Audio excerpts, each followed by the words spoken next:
그래요.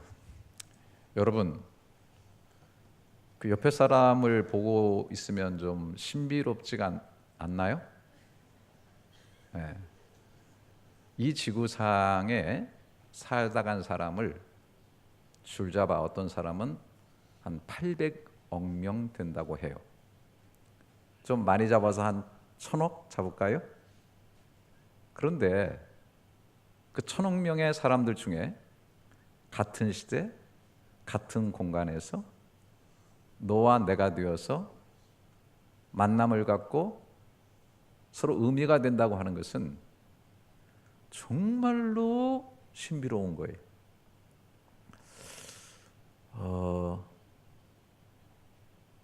하나님의 섭리라고 우리는 말하죠. 하나님의 기적, 하나님의 섭리 없이는 이것이 이루어질 수가 없는데, 특별히 남편과 아내로 만났다는 거. 정말 이 세상에는 무수한 그녀가 있고 그놈이 있는데, 그 중에서 만났다고 하는 것은 정말 놀라운 일입니다. 내가 그분의 자녀로 태어났고 그 아이들이 내 자녀가 됐다는 거, 정말로 놀라운 일인 것입니다. 이런 기적과 섭리 속에서 우리가 정말 누려야 될 것은 행복이죠. 이렇게 엄청난 섭리 가운데 만난 기적의 만남인데 행복하지 못한다고 한다면 얼마나 비참하겠는가.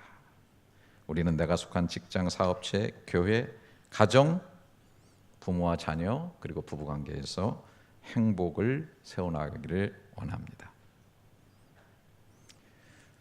자, 그런데 그림을 하나를 보겠습니다. 마스크를 썼으니 누군지 잘 모르시겠지만 최근에 의붓딸을 13살 난 의붓딸을 살해했어요. 특별히 친모가 있는데, 이 친모는 이 A씨와 관계를 통해서 이제 몇 개월 안 된 자녀를 가지고 있는데, 차 안에서 이 사람이 자기 친딸을 죽이는 것을 방관하고 보고, 또 나중에 시체를 같이 유기하는 그런 일까지 했습니다. 참 정말 인간의 끝이 어딘가. 정말 행복하고자 하는 모든 관계 속에서 어떻게 이런 일들이 이루어지고 있는가. 또 하나의 그림 보시면 누구예요? 이회수라는 분이죠. 발음 잘하셔야 돼요. 이웬수 그러면 안 되고. 부인이 전영숙이라는 분인데 43년을 같이 살았어요. 그런데 얼마 전에 이혼을 했어요. 조론이라고 그러죠.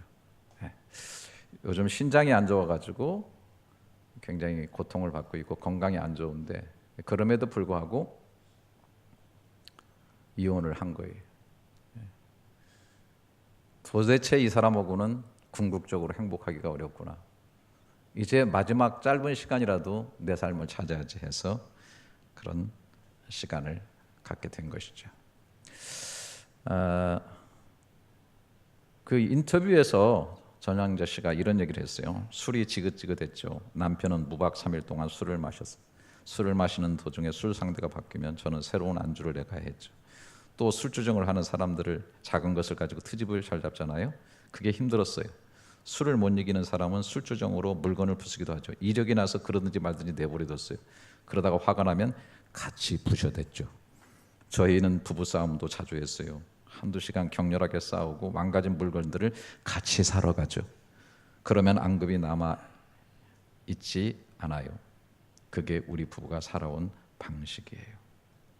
이 시대의 베스트셀러 작가고 살아있는 지성인의 아내가 이렇게 살았으니 정말 관계 속에서 행복을 얻는다는 것은 얼마나 어려운가 하는 것을 생각하게 됩니다.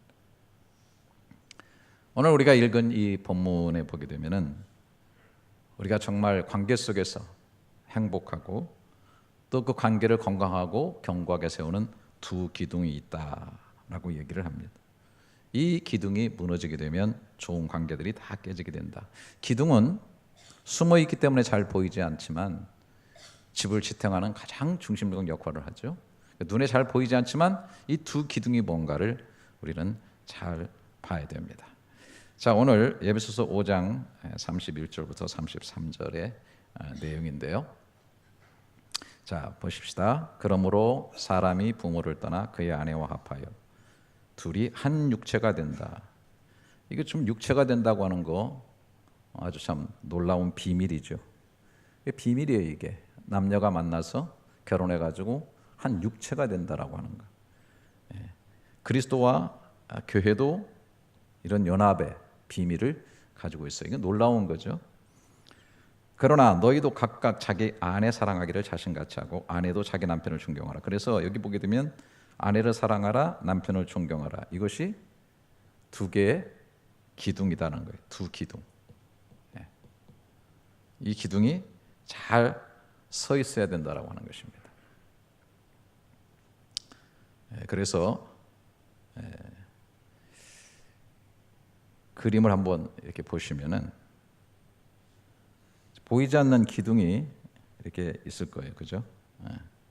기둥을 통해서 이 아름다운 집이 유지가 되고 있는데 하나는 아내를 사랑하는 기둥이고 하나는 남편을 존경하는 이 기둥이 잘 견고하게 서야 된다.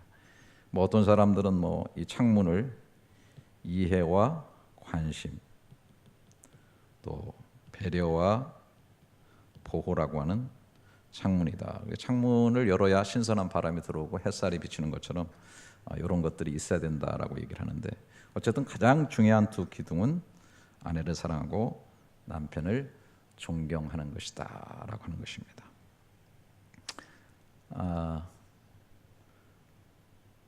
33절에 그러나 너희도 각각 자기 아내 사랑하기를 자신과 같이 하라 그렇게 얘기를 하고 있습니다. 자, 한번 따라서 보십시다. 자신과 같이 사랑하라. 굉장히 중요한 말씀이죠. 남자들은 특별히 꼭 기억을 해야 될 것입니다.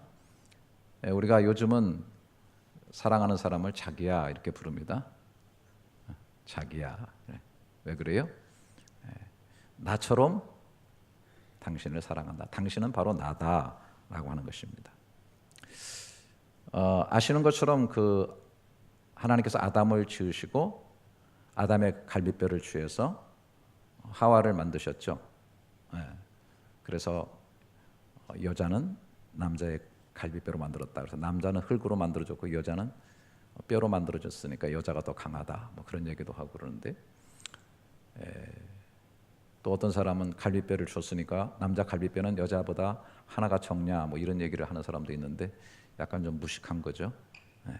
빼냈어도 다음 세대에는 다시 나옵니다. 할렐루야. 그런데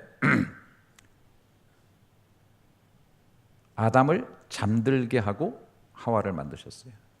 사실은 이것은 어떤 의미에서 본다고 한다면 죽음이랄까요? 죽음을 통해서 아내가 태어나게 되는 것이죠.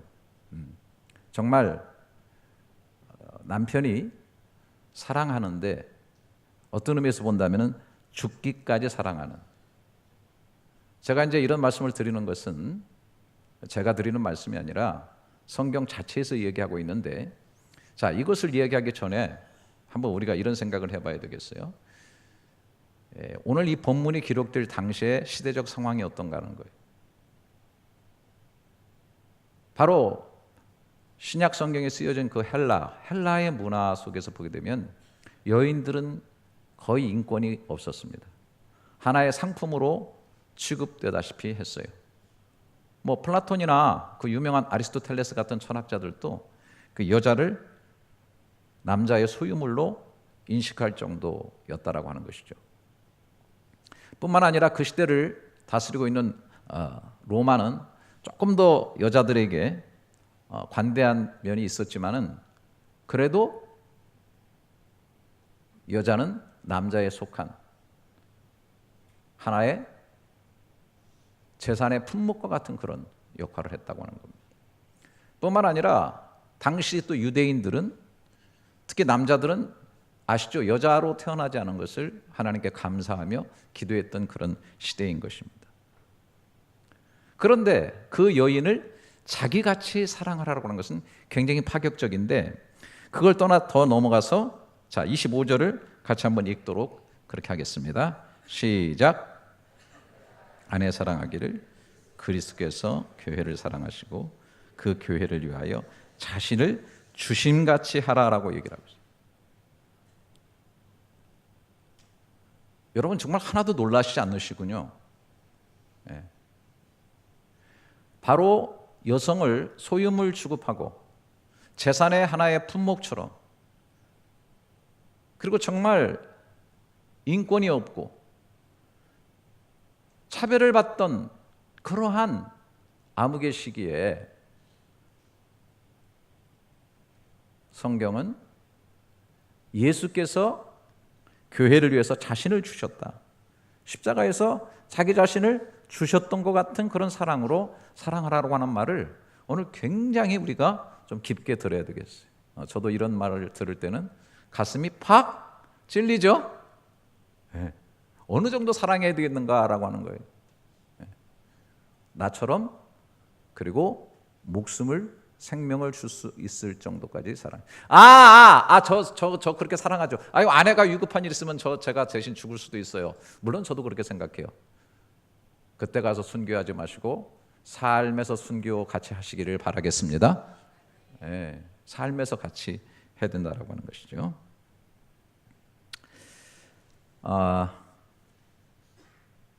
사랑으로 든든한 기둥이 되어줘야 되고, 궁극적으로는 사랑을 통해서 아내를 어떻게 완성시켜야 되느냐. 여기 보게 되면은 그리스도와 교회 관계를 아주 많이 얘기하는데, 그리스도께서 교회를 사랑하신다 이거예요. 사랑하셔서 교회를 위하여 자신을 주신같이 하라라고 말씀하시면서 자기 앞에 영광스러운 교회로 세우사라고 얘기를 하고 있습니다. 여러분, 이렇게 보면 아주 간단해요. 아내가 나 때문에 세워지고 있고 아름답고 영광스러운가. 한마디로 말해서 내 아내가 나 때문에 밖에 나가도 존귀한 존재고, 나 때문에 길을 펴고 당당하고 피어나는 꽃처럼 가장 아름답게 살고 있는가라고 하는 것입니다. 내가 돈이 많아서, 내가 무슨 어떤 위치에 있어서만이 중요한 것이 아니라 정말 그리스도가 교회를 위해서 자신을 주신 같이, 그리고 항상 물로 씻어서 교회를 거룩하게 하는 그런 행위를 하는 것처럼 남편들이 아내를 그렇게 진정으로 사랑하고 있는가라고 하는 것을 말해주고 있는 것입니다. 자, 그 다음에 이제 에베소서 5장으로 넘어가면은 아내들에 대해서 나오고 있습니다. 아내들이여, 자기 남편에게 복종하기를 주께 하듯 하라. 남편이 아내의 머리됨이 그리스도께서 교회의 머리됨과 같다. 바로 몸의 구주다. 범사에 자기 남편에게 복종하라, 이렇게 얘기를 하고 있습니다. 여기서 조금 기분 좋다가 기분이 우울해질 수도 있어요. 여자들이 저 봉우리 올라갔다가 골짜기로 곤두박질 치는 것 같은 느낌을 받으실 텐데, 여기 보면 남편이 아내의 머리다, 이것 때문에 머리가 아픈 사람들이 있어요. 또 여성의 인권하는 사람들이 이건 말이 안 된다, 이렇게 얘기를 하는데, 이것은 질서적인 면을 의미하는 거예요. 질서적인 면. 자, 남편이 아내를 위해서 목숨까지, 예수님이 십자가에 죽으셨던 것처럼까지도 사랑해야 된다라고 얘기를 분명히 했고, 또 여인들은 남편을 자신의 머리처럼 여겨야 된다. 그러니까 질서적인 리더십을 줘야 된다라고 하는 것입니다. 제가 좀 성급하게 좀 얘기를 하고 싶은데요. 정말 이 시대에 굉장히 필요한 메시지가 아닌가 싶어요. 여인들이 남편을 머리로 생각하는 것이 아니라 머리 꼭대기에 올라가 있죠. 그래서 마치 남자를 방석처럼 여기고 있는 그런 분들이 있어요. 그러면 안 되죠. 뭐 그런 말을 많이 하더라고요. 남자가 머리면 여자가 뭐냐? 여자는 목이다.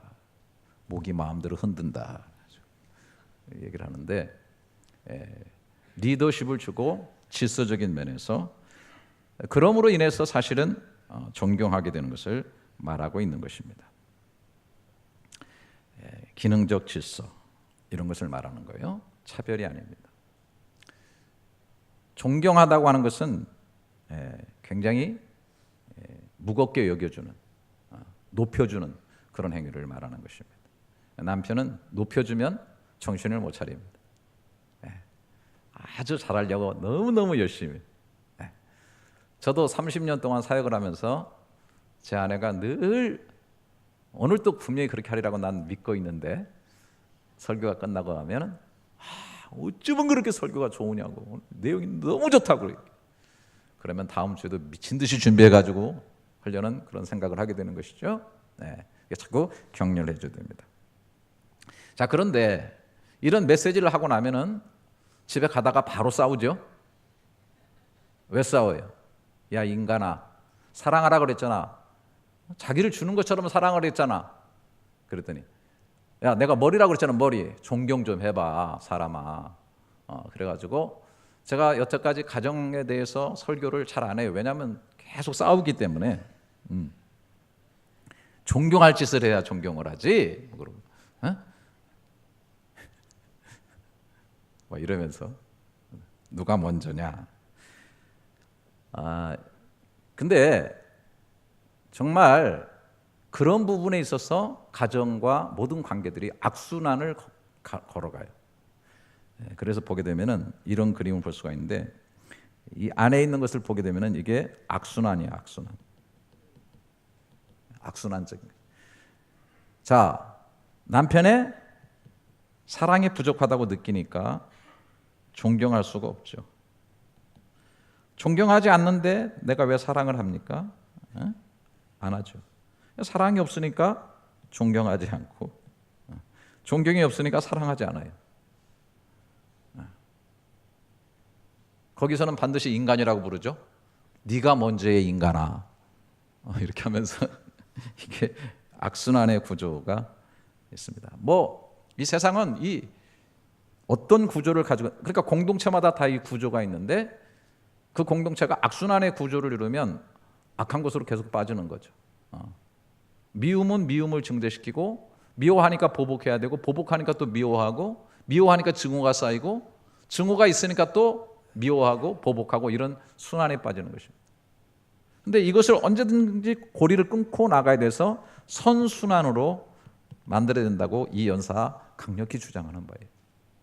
누군가가 한 사람이 사랑을 시작하고, 누군가 한 사람이 존경을 시작하고, 누군가 한 사람이 철저히 사랑하고 복종하고, 또 누군가 한 사람이 사랑하고 헌신하게 되면 그것이 결국은 선순환을 계속해서 이루어가지고 눈덩이처럼 사랑과 기쁨과 은혜가 이렇게 순환되어지게 되는 것을 볼 수가 있습니다. 여러분들의 가정은 정말 오늘 성경에 말씀하시는 것에 의해서 아름다운 선순환이 흘러가는 그런 가정이 꼭 될 수 있기를 주님의 이름으로 축복합니다. 부부 상담가 전문가인 워싱턴 대학의 심리학자인 존 코트먼 교수가 있어요. 700상 부부를 관찰해서 확인했는데, 그분이 발견한 게 5대1의 법칙입니다. 700상 부부를 깊이 조사를 하니까 그 안에 5대1의 법칙이 있더라고요. 건강하고 행복한 가정은 긍정적이고 격려하고 사랑한다는 말이 5대라는 거예요. 그리고 지적하고 또 판단하는 정도의 말들이 하나 정도 있다는 것입니다.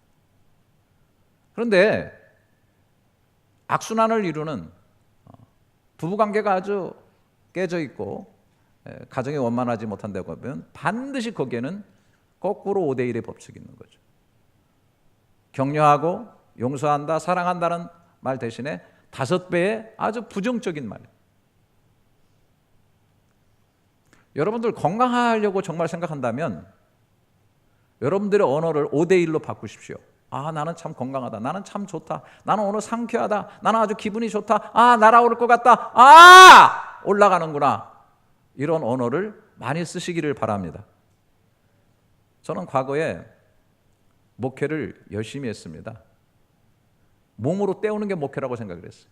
저는 정말 거짓 없이 하루에 피곤해 죽겠다는 말을 한 50배나 100번 이상 해야만 저녁 잠자리에 들었어요. 전 정말 그걸로 내가 목회를 열심히 하고 있다고 생각을 했어요. 그런데 제가 그러다가 기도하다가 기절해가지고 쓰러졌습니다. 정신을 잃어버렸어요. 그때 제가 정신을 잃고 나서 정신을 차렸어요. 이렇게 살면 안 되겠구나. 내 언어를 바꿔야 되겠구나. 늘 감사하다. 생동감 있다. 참 기분 좋다. 오늘 정말 기대된다. 할렐루야. 이렇게 하면서 언어를 바꾸니까요. 제 아내가 여기 증명자입니다. 제가 하루에 한 번도 제가 피곤하다는 말을 안 합니다. 그건 제가 자신을 알 수 있습니다. 제 입에서 싹 사라졌어요. 그리고 저는 지금 참 행복하고 건강합니다. 과거보다는. 가정에서도 마찬가지입니다. 건강한 부부관계,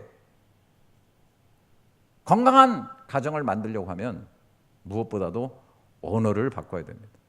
존경과 사랑의 언어로, 이 두 기둥이 뼈대가 들어있는 그런 언어로 5대1의 비율로 바꾸시기를 주님의 이름으로 축원합니다. 자, 그 다음에 또 자녀와 부모와의 관계를 얘기해 주고 있습니다. 자, 자녀들아, 주 안에서 너희 부모에게 순종하라. 이것이 옳다. 내 아버지와 어머니를 공경하라. 이것은 약속 있는 첫 계명이니 이로써 내가 잘되고 땅에서 장수하리라. 아비들아, 너희 자녀를 노엽게 하지 말고 오직 주의 교훈과 훈계로 양육하라. 여기 보면은 한 기둥이 순종이라는 기둥이 있고, 자녀를 노엽게 하지 말고 양육하라고 할 때 이것도 하나의 사랑이라고 볼 수가 있겠죠. 그래서 순종과 사랑의 두 기둥이 이렇게 있다고 볼 수가 있겠습니다.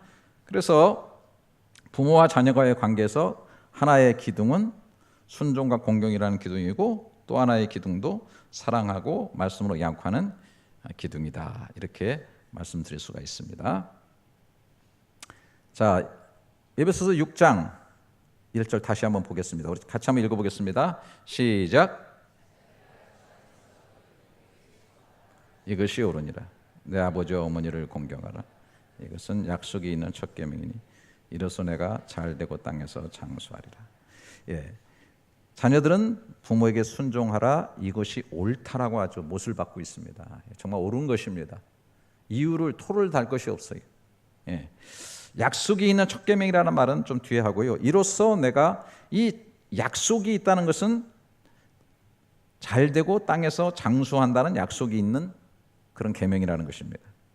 자, 이게 굉장히 중요합니다. 잘되고 장수한다는 것입니다. 이 두 개는 꼭 같이 가면 좋을 것입니다. 길게 살기는 하는데 아주 잘 안 돼가지고 매일 고난과 아픔 속에서 갤갤거리면서 힘들게 산다면 그게 축복이겠습니까? 아주 잘 되는데 너무 순간에 금세 끝나버려요. 그러면 너무 허무하겠죠? 이 잘 되는 것과 길게 가는 것이 같이 가는 축복이 여러분에게 있기를 주님의 이름으로 축복합니다. 자, 10계명이죠. 10계명에 1계명부터 이 4계명까지 요거 이렇게 있는 거, 요거는 인간과 하나님과의 관계죠. 하나님과 인간과의 관계. 여기서부터 사람의 관계가 있는데 첫 번째가 뭐예요? 내 부모를 공경하라. 그럼 내가 땅에서 잘 되고 내 생명이 길게 될 것이다 하는 거예요. 그러니까 약속 있는 첫 계명, 인간 관계에 있어서 가장 기본적이고 약속 있는 첫 계명이 바로 내 부모를 공경하라. 이것이 모든 계명의 가장 기본이 되는 계명이다. 여러분이 잘 아시는 것처럼 이런 부분들이 요즘 많이 이제 무너지고 있는데, 우리가 정말 이 부분을 잘 세워야 될 것이다라는 것입니다. 자, 에베소서 또 6장을 보십시다. 자, 4절 같이 읽겠습니다. 시작.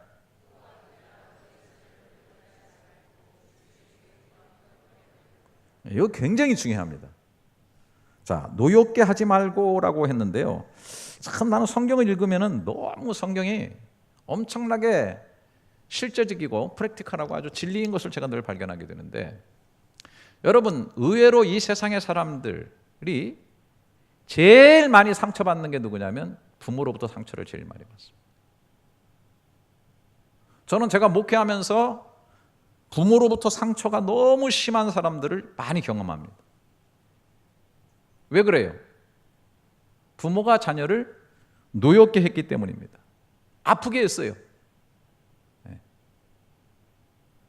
저도 제 큰애를 너무 노엽게 많이 해가지고 평생 상처와 가슴에 못을 받고 살았어요. 그 못을 빼는데 너무나 힘들었어요. 제가 무릎을 꿇고 막 빌고 용서를 빌고 정말 그 아픔을 씻어내려고 얼마나 노력했는지 모릅니다. 왜 노엽게 됩니까? 사실은 주의 교훈과 훈계로 양육되지 못하기 때문에 그래요. 한마디로 말하면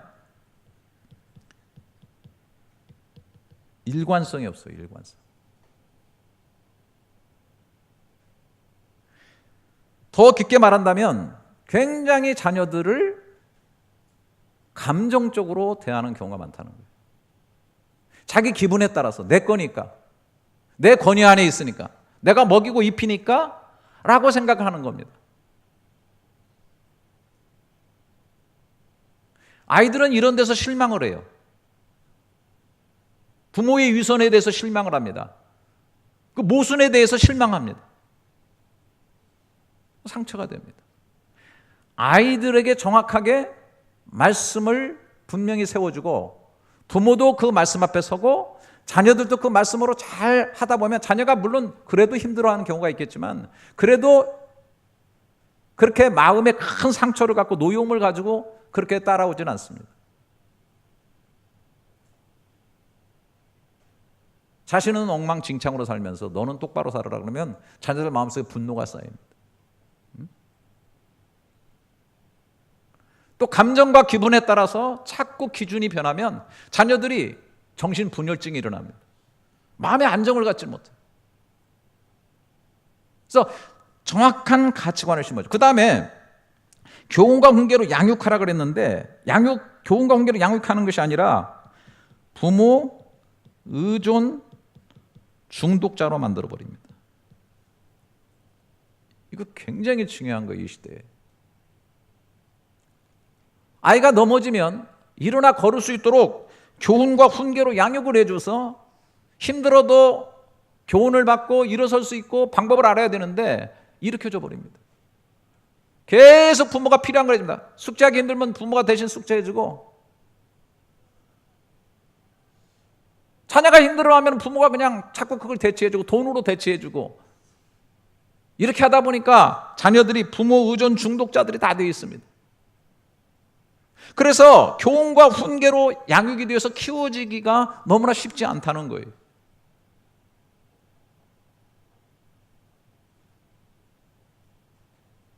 우리 예수 믿는 사람들이 자녀와 진짜 대화를 하고 자녀를 하나님의 자녀로 제대로 하려고 하면 이 부분에 대해서 굉장히 신경을 많이 써야 된다고 생각합니다. 참 이상한 게 있어요. 우리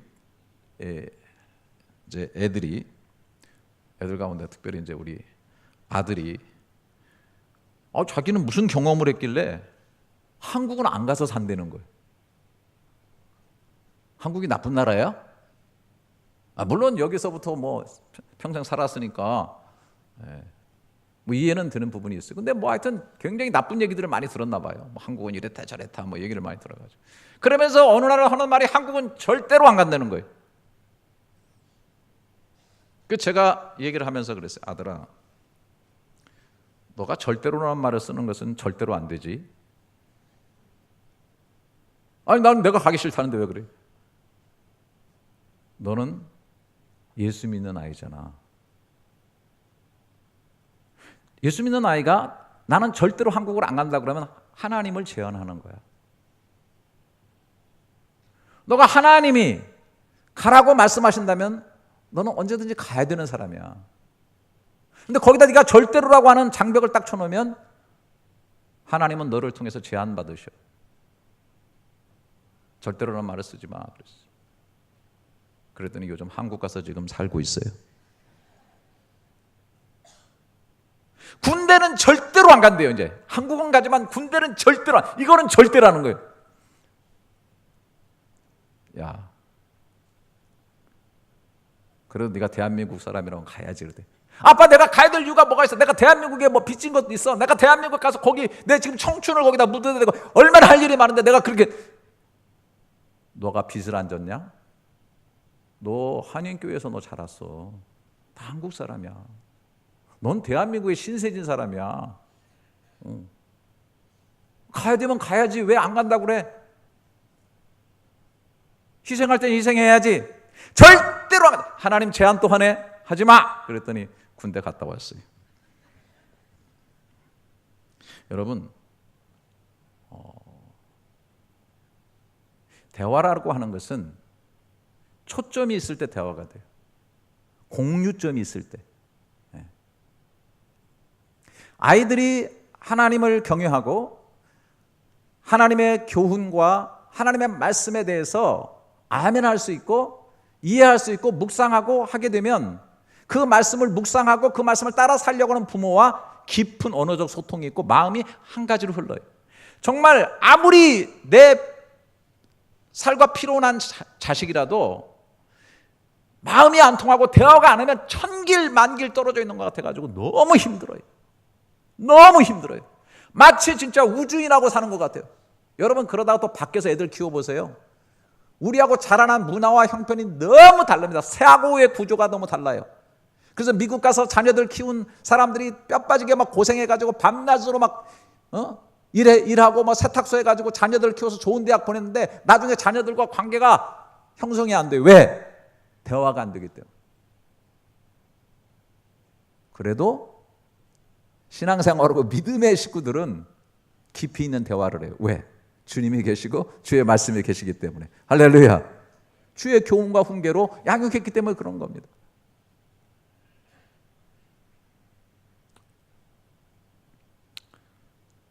일관성 있게 나도 하나님의 말씀 위에 서고 자녀도 교훈과 책망으로 잘 가르칠 수 있는 그런 역사가 있었으면 좋겠다. 이 두 기둥이 꼭 세워졌다. 자, 그 다음에 에베소 6장에 가면 이 종들 또 상전이 나오죠. 종들은 상전에게 순종하기를 그리스도께 하도다. 이 순종의 기둥이 있고요.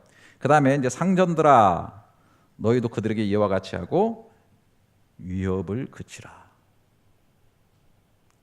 자, 이 말은 뭐예요? 오늘 우리 시대의 말로 하면 반응들이 없어요. 갑질하지 말라. 이거죠? 그죠? 네. 참 이 성경 보면 기가 막히게 꿰뚫고 있어요, 진짜로. 우리는 어떤 위치에 서게 되면 권세를 갖게 되고 그 권세를 가지고 상대를 내리누르려고 하는 경향성이 다 있어요. 저에게도 있고. 내가 뭔가 가졌으면 그거를 가지고 권세를 부리려고 합니다. 그 권세 부림이 밑에서 일하는 사람들에게는 위협이 된다는 겁니다. 갑질이 되는 거죠. 그래서 이것도 위협을 그치라라고 하는 이 말이 사실을 말하면 사랑으로 대하라라고 하는 말로 표현할 수가 있다면 역시 우리가 사회의 구조 속에 나가서도 모든 면에 순종이라고 하는 것과 이 사랑이라고 하는 이 두 기둥이 형성이 되어야 된다는 거예요. 너무나 간단한 얘기를 하고 있지만은 너무너무 중요한 겁니다. 그래서 이런 회사라든지 사업의 공동체에서도 하나의 기둥은 순종이라는 기둥이 있고 하나의 기둥은 사랑이라는 기둥이 여전히 동시에 있어야 된다는 것이죠.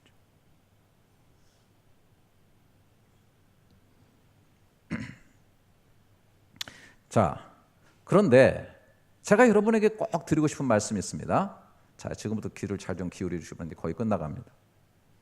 자, 에베소서 5장 아내들이여라고 하면서 아까 그 다음에 남편들이여 이렇게 들어가면서 인간관계의 가장 기초적인 남편과 아내, 그리고 부모와 자녀, 상정과 또 아래서 일하는 사람, 이 모든 관계로 들어가기 전에 그리스도를 경외함으로 피차 복종하라고 얘기했습니다. 한번 따라서 해보십니다. 피차 복종하라. 여러분, 이 원리가 너무너무 중요해요. 오늘 이 시대가 이 부분이 너무나 사라져가고 있어요. 피차 복종한다는 말은 피차 상대를 높여주고 상대를 인정해주고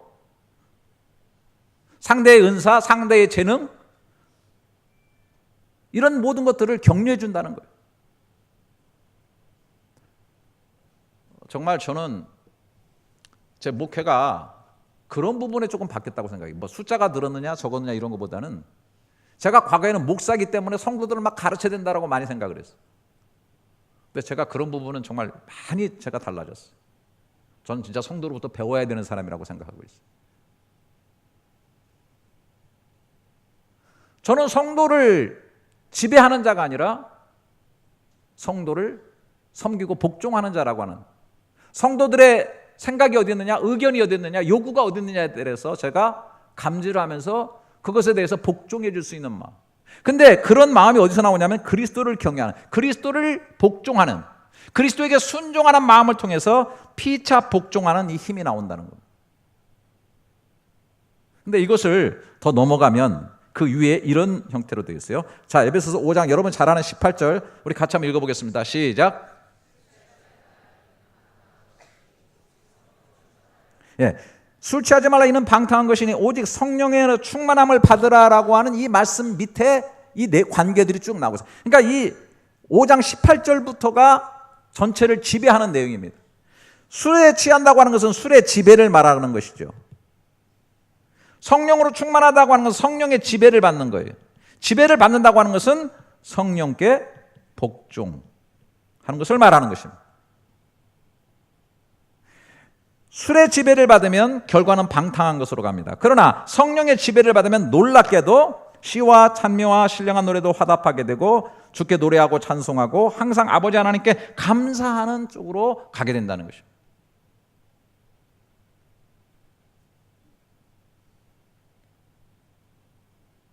그래서 이것을 좀 더 깊이 바라보게 되면은 이 성령으로 충만한, 여러분 책이 있어요. 내 마음 그리스도의 집이라고 하는 책인데 그거 한번 짧은 소체책 때문에 여러분 읽어보시면 굉장히 인사이트를 많이 얻는데요. 어쨌든 우리가 마음의 문을 열면 예수 그리스도께서 우리 안에 들어오시죠. 또 성령께서 우리 안에 거하셔서 일하시는데 여기에도 두 기둥이 이렇게 존재하고 있습니다. 성령은 그리스도의 사랑을 우리에게 물붓듯 부어줍니다. 우리는 성령의 지배를 받아서 순종하고 복종합니다. 내 마음의 집에서 내 속에서도 두 기둥이 있습니다. 끝없이 성령으로 말미암아 하나님의 사랑을 늘 내 속에 충만하게 받는 것입니다. 그리고 우리는 의식이 깨어 있어서 바울이 고백했던 것처럼 내 몸을 쳐서 그리스도에게로 복종시켜가는, 그래서 그리스도 말씀에 순종하고 복종하게 되는 그런 훈련을 계속하는 것입니다. 여러분, 이것을 우리는 성령 충만이라고 말할 수가 있습니다. 성령 충만이 뭡니까? 성령으로 말미암아 하나님의 사랑이 충만하고 그 내 속에 들어와신 성령님의 인격과 그리고 지배하심 속에 내 자신을 온전히 맡기고 순종하며 나가는 것이죠. 이러한 성령의 충만이 가정 속에서 부부가 서로 사랑하고 복종할 수 있도록 만들어주는 힘이 됩니다. 어떻게 부부가 사랑하고 복종할 수 있나요? 성령 충만해지면 됩니다. 제가 제 속에 계신 성령님께 내 자신을 부러뜨리고 굴복하고 엎드릴 줄 아니까 다른 사람의 권위에도 내가 복종할 줄 알고 다른 사람을 존귀하게 여기는 그런 훈련이 되는 거예요. 그리스도의 사랑이 내 마음속에 있기 때문에 내가 용서하지 못할 사람도 어떻게 하죠? 그 사랑이 내 속에 충만해서 내가 용서하는 쪽으로 나갈 수 있는 것입니다. 자, 가장 기본적인 부부와의 관계가 있고 부모와 자녀와의 관계가 있고 밖에 나가서 사회와의 관계가 있고 교회의 모든 관계들이 있어요. 이 관계들로 쫙 연결이 되어지게 되는데 가장 중심 자소에 내가 내 속에 계신 성령님, 내 속에 들어와 계신 그리스도에게 내가 복종하고 그분의 사랑을 내가 충만히 받게 될 때, 한마디로 성령에 충만해지게 될 때 이런 아름다운 관계들이 건강하게 아름답게 엮어져 간다는 거예요.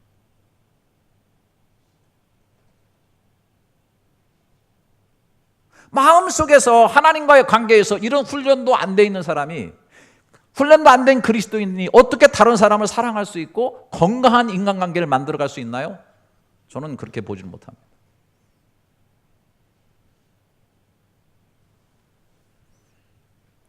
자, 성령의 이끌림을 받아서 성령이 충만하면 성령의 열매가 같이 한번 읽어보십니다. 시작. 오직 성령의 열매는 사랑과 희락과 화평과 오래 참음과 자비와 양성과 충성과 온유와 절제니 이 같은 것을 금지할 법이 없느니라. 여러분이 잘 아시는 성령의 9가지 열매입니다. 자, 이거 보세요. 자, 성령의 9가지 열매가 맺혔죠. 그런데 이 모든 것을 깊이 보면 이것은 한마디로 말하면 인간 관계에서 맺히는 열매라는 것을 알 수가 있습니다. 사랑, 인간관계에서 충성한다는 거, 사랑과의 관계에서 충성하는 거죠. 뭐 화평, 서로 화평한 거, 그죠? 참는 거, 관계에서 이루어지는 거죠. 양선, 자비를 베푸는 거, 온유하게 나타나는 거, 뭐 절제나 희락 이런 것들은 조금 뭐 그럴 수 있지만은 대부분 다 관계 속에서 나타나는 품성의 열매들인 것입니다. 여러분, 내 품성이 어떤 것이냐를 어떻게 알 수 있습니까? 관계 속에서 알 수 있어요. 네? 내가 굉장히 충성스러운 사람이다. 어떻게 나 충성되거든? 웃기고 있네.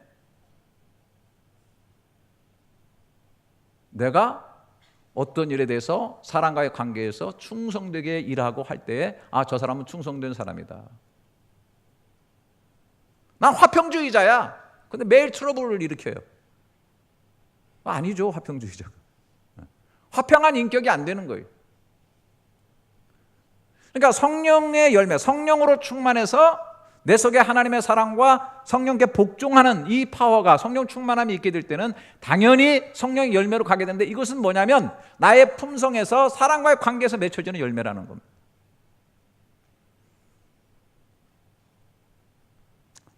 여러분의 삶 가운데 이런 열매들이 있는지 한번 확인해 보시기를 축원합니다. 그래서 역시 기둥은 보이지 않지만 이 두 개의 기둥, 하나는 사랑이라는 기둥과 하나는 순종이라는 이 두 기둥이 꼭 세워져야 된다. 집에 묻혀 있어서 보이지 않지만은 저와 여러분의 인격과 삶 가운데 모든 관계 속에 이 두 기둥이 세워질 수 있기를 주님의 이름으로 축복합니다. 제가 한 가지 더 그림을 드린다면, 여러분 이런 단어 아시죠?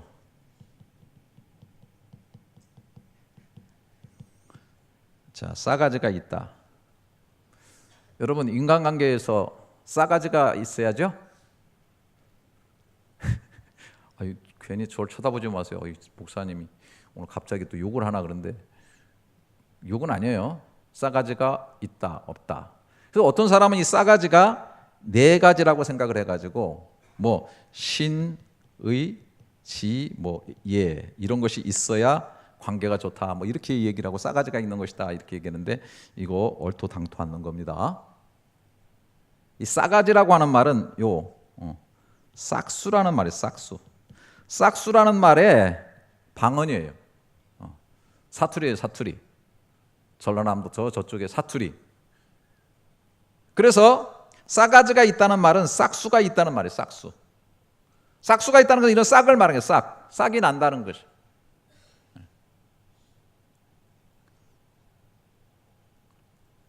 이 싹수가 제대로 되려면 4가지가 필요 있는 것이 아니라 몇 가지가 필요해요? 2가지가 필요하다는 것. 행복의 싹수. 우리의 모든 관계에서, 부부 관계에서 행복의 싹수가 있다. 행복의 꽃이 피고 뭐가 싹이 난다. 부모와 자녀와의 관계에서 자꾸 행복의 싹이 나고 있다. 그리고 그 싹이 보인다. 앞으로 열매가 보인다. 꽃이 보인다라고 하는 것은 두 가지가 반드시 있다. 사랑과 순종이다. 하나님의 말씀에 의해서 오는 사랑과 순종, 이 두 가지가 항상 있게 될 때에 그 사람에게는 행복의 싹수가 있다, 이렇게 말할 수 있다라고 하는 것입니다. 우리는 이런 싹을 틔우고 열매를 맺어갈 수 있기를 축복합니다. 우리 5월이 이제 가정의 달이 되었기 때문에 제가 전반적인 성경에서 말하는 중요한 인간관계를 제가 말씀드렸는데, 거슬러 올라가면 가장 큰 핵심은 내 마음속에서 두 개의 기둥이 정확하게 있어야 된다는 거예요. 성령으로 말미암아 주어지는 하나님의 그 풍성하신 사랑, 또 그 사랑과 은혜 속에 내가 순종하고 복종하는 이 두 기둥이 성령 충만을 이루어서 모든 관계 속에 이 기둥을 세워나가면서 싹수 있고 열매 있는 쪽으로 나가는 그러한 관계들이 되어지게 되는 저와 여러분이 될 수 있기를 주님의 이름으로 축복합니다. 기도하겠습니다.